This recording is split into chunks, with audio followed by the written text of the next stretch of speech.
রেস্টুরেন্টে বিভিন্ন ধরনের পিৎজা তৈরি করা হয়, বিভিন্ন ধরনের উপকরণ, বিভিন্ন ধরনের সস এবং বিভিন্ন পদ্ধতিতে।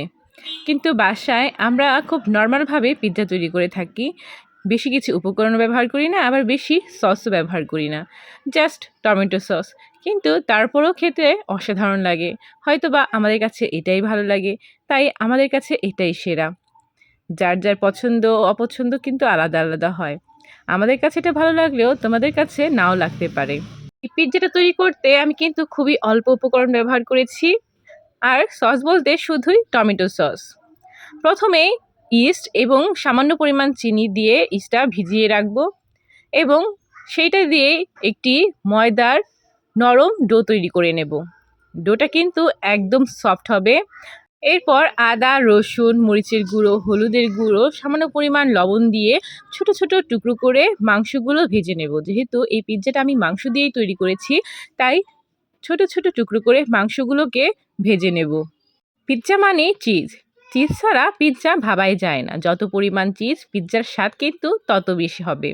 তাই তোমরা তোমাদের পছন্দ মতো চিজটা নিয়ে নিও। আর সস, আমি টমেটো সস এবং মিয়োনিজ এই দুইটা একসাথে মিশিয়ে একটি সস তৈরি করেছি, সেটাই এই পিৎজাতে ব্যবহার করেছি। তোমরা চাইলে আরও যে কোনো ধরনের সস ব্যবহার করতে পারো। এই পিৎজাতে আমি আর ব্যবহার করেছিলাম লম্বা লম্বা করে কাটা পেঁয়াজ।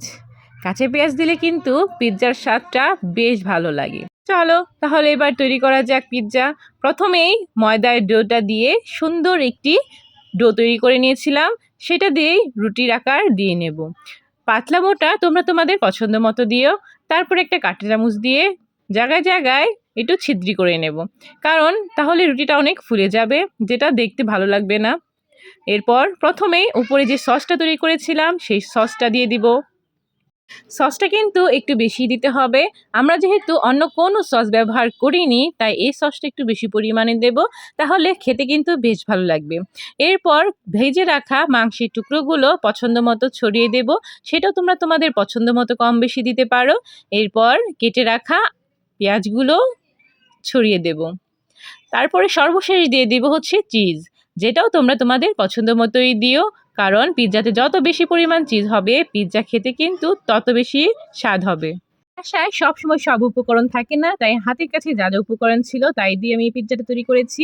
আমার পিৎজাটা কিন্তু রেডি।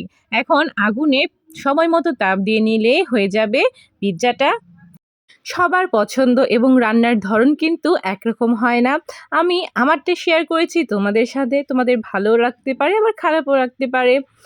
এতক্ষণ পাশে থাকার জন্য অসংখ্য ধন্যবাদ এবং আমার ভিডিওটি দেখার জন্য অনেক অনেক ধন্যবাদ। সবসময় কোজাগরীর পাশে থেকো আর সাপোর্ট করো। ধন্যবাদ।